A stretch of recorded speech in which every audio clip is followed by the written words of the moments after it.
wanted to assist you on is how to really understand when people say, tell me about your program or your diet or whatever version they say in the real world. Like if you're at bingo or soccer game or whatever and someone says, tell me about this. So Bekah Tinter is going to help you with that. But also on Facebook, when they say how tell me about this, she's going to cover some of those details, because that tends to be the like, I don't know what, you know what I mean? Like, what you don't want to do is you don't want, when they ask you a what question, you don't want to answer the what before the why. And Bekah covered that very eloquently last week, but she's just going to put a few more exclamation points on it. So Bekah Tinter, are you with us? I'm here, Terry, thanks. And so guys, I'm super excited, but I wanted to start with kind of a visual. So I want you to pretend that this piece of paper in my hand is my hundreds list, which I've worked so diligently on. Started all the conversations that Dan suggested, just authentic. I've gotten some Facebook messages back, and people are asking me what I'm doing and what I coach. So my first step is to send them my website, right? And I'm just gonna send them a website. So what I want you to watch my piece of paper, you guys. You might as well throw it away. Because if you start your conversations by sending information to people, which is so common for new coaches, we end up losing the chance to have a personal relationship. So I was being facetious and very dramatic there for a moment, but I want to get your attention because it's one of the most common things that I hear or that we see if we don't train coaches properly from the very beginning. So the point is, we're fiercely proud of Take Shape for Life.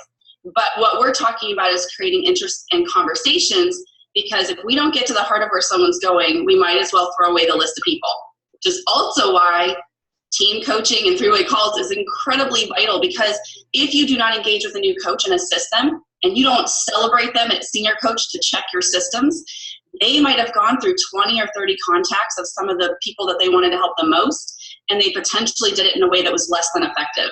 So hopefully that visual gives you an idea of stop, take a break, check your systems for yourself and others, because our goal is to inspire, to give hope, and to cause them to inquire. We want them to ask us about this. And the more bulletproof you get about the questions, which we're going to talk about in a minute, the more comfortable you'll be with that. At the point of some of us in this business, people can ask us about pretty much anything, and we're not afraid. But that takes time, and it takes consistency, and it takes mentorship. So one of the reasons we do authentic conversations is because if we don't take time with people, they will most likely see this as MetaFast for a month. I think that was Brian Drollinger's thing. He used to talk about that a lot. You know, do you want people to MetaFast for a month, or do you want them to take shape for life? Do you want them to see the full offer, the trilogy? Do you want them to see the transformation process? The second thing is it allows us to be professional. Because if we walked into the doctor's office and the first thing they did is hand us a prescription for something, we think, how do they even know what I'm looking for or what I need assistance with, right? And we're talking about taking this to a whole different level of care and professionalism, not because doctors aren't that way, but because we're not talking about transforming in just one area. We're talking about total transformation. So we need time. This is also something that we want to be consistent in, because if we do it once for somebody and then they refer a friend and we're not consistent and they want to be a health coach, they're confused about how this works. It shows we care. And then I want to encourage you to stand your ground in this. And what I mean is not to be unwilling to give someone answers, but to be comfortable with not giving them answers right away. To talk about what Terry said, where you answer back with a question, or you give them sort of an overview, but not the details yet, because it's so tempting when someone wants the information to give it. And if you'll just pause and be a little uncomfortable with the pause, it'll be okay. Take time and be cautious of sharing on the fly. So blank if you've ever been in a situation. The most common one I can think of is church, because we go every week. We've got 3 crazy boys, as many of you know, and it's common for people at church to ask us about program or coaching. In fact, we have a lot of clients and coaches at the church we attend. If we had not been careful about this, we would have probably started about 50 conversations and gotten almost nowhere with anyone, because people will commonly come up and say, I need to talk to you. I know you're doing something, or what are you doing? And the hard thing is, I want to share with them in the moment. I don't want to delay those people. But at the same time, if I start an important conversation, an authentic conversation about their health goals, I'm guaranteed with 3 boys in about 4 minutes for someone to do something crazy, right? and I'm going to get interrupted, or the other person's going to get interrupted. And then it's really awkward sometimes to try to get the conversation to come back around or to set up a time for follow-up. So as soon as someone shows interest, if in a situation where you don't feel like you're going to have a couple minutes of uninterrupted time, it's following up, but following up with urgency.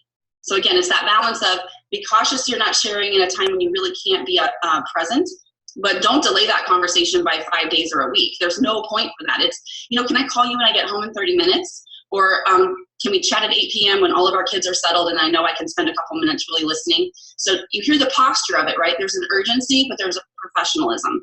And then obviously we want to always use phrases like, it depends on what you want to accomplish. And we want to train our clients on this so that we are creating interest. Because we talked about it last week, we want to earn the right to share. To clarify, what I meant was, I want to ask enough questions to really know what this person's looking for, as much as they're willing to give in a reasonable amount of time to move them to their next best step, right? And then how do you direct the conversation well? So I'm just going to give you a couple of suggestions. These are just suggestions, but we often get, what program are you doing?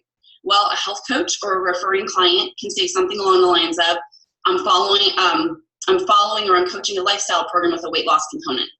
Okay, that is a great way to answer the question, but doesn't give away any of the details. So people are commonly going to ask this question. And if you train your clients, and as a health coach, you're comfortable saying, I coach a lifestyle program. And in a minute, I'm going to mention like how you would answer that if it's an online question. But people will often say that to us when we're just talking to them about things. And I don't want to talk to them about the details in that moment. I want to start the conversation so they know that I'm available. And then I want to ask them a follow-up question. Okay, I coach a lifestyle program. Do you know somebody who's looking for help? Yeah, I could use some help. Oh, great. Well, I'd love to chat with you. Can I give you a call in an hour when I get home? Hear a little bit about your health goals. It's casual. It's authentic. It sounds quick. It sounds like it's all about them. Those are the components that go into having someone say yes. How does it work? How often do you get, how does this thing work that you do? Here's just an idea. I eat 6 times a day. I work with a health coach. Or if you're the health coach, I coach people through a structured eating plan and a lifestyle program. Do you know of somebody that might be looking for help? So as Terry mentioned, we always want to answer a question with a question.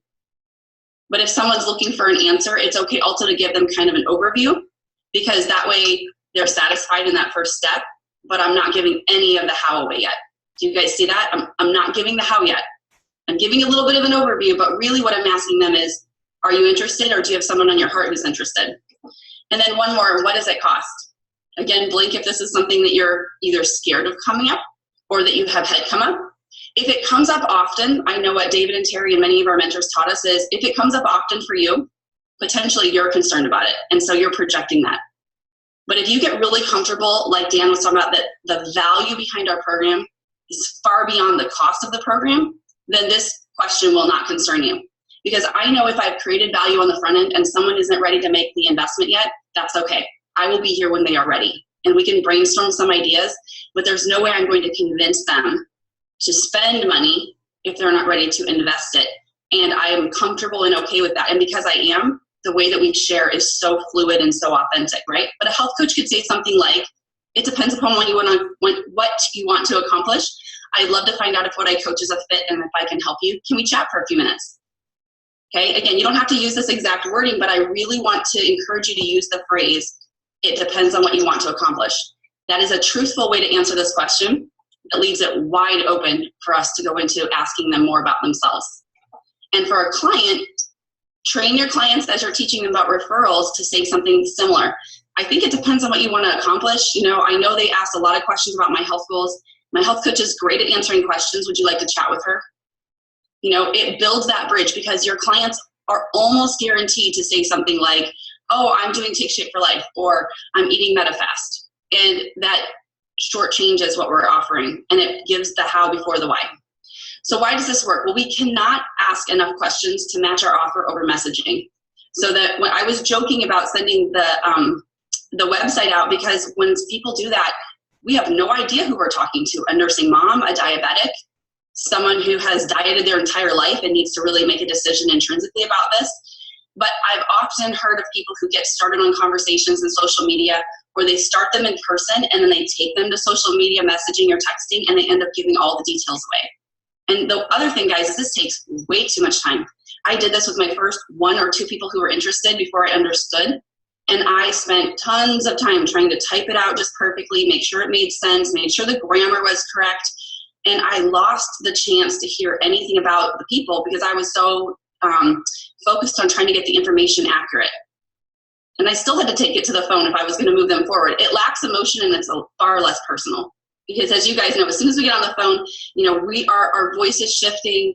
If we're on video chat, we're present, and they can sense that. And it also cheapens our offer because, again, it gives that how before the why. So time has shown that phone and video chat are highly effective in pre-candidate situations. So we want to encourage you, even if you're tempted, even if they're begging or asking, you want to defer that to a personal conversation and take it to the phone. So in private message, when someone says to you, or on your wall on Facebook, what are you doing? You're going to say to them publicly, I'm going to send you a private message. You're acknowledging in front of everyone who's interested in their life that you are going to answer the question. But privately, you're going to message them, is this for you or someone you love? We always love to clarify that because it can be a bit offensive if you go right into, I'd love to help you, and then find out that they feel like they're physically perfectly healthy and they don't necessarily need the help. So we always like to ask the question first. The second thing is, and the words are right here, but something along the lines of, hey, Susie, it's so good to hear from you. I'm honored that you trusted me to reach out. Sounds like you're looking for something to assist you. What's the best number and ideal time to reach you today? Okay, or if it's late at night, I might say tomorrow. But almost always it's today because, again, I want to create that sense of urgency and I'm looking for what serves them the best. And assisting them and helping them, that language, I have used that for probably the last 2 years, and I have had probably a 99% return rate on getting phone numbers. Because people, if they hear, I'd love to call and talk to you about my program, sounds a lot like it's about us. And so people are intimidated that they're going to get a pitch. But when you say something like, I'd love to find out if I can assist you, and if what I coach is a fit, it sounds comfortable, it sounds inviting, and it sounds all about them. So I just want to encourage you to use language that's very similar to what we have here. Now, what if they ask you for a website or for you to just send them information? We've all come across those people, right? It's, again, stand your ground in a professional and inviting and authentic manner. I really don't have much to send, but if you'd like to hear how I lost, 25 pounds 5 years ago, or if you'd like to hear how I've been helping other people get healthy and how there's a team of free health coaches, I'd love to assist you with that. Is there a time you'd like to chat with me on the phone?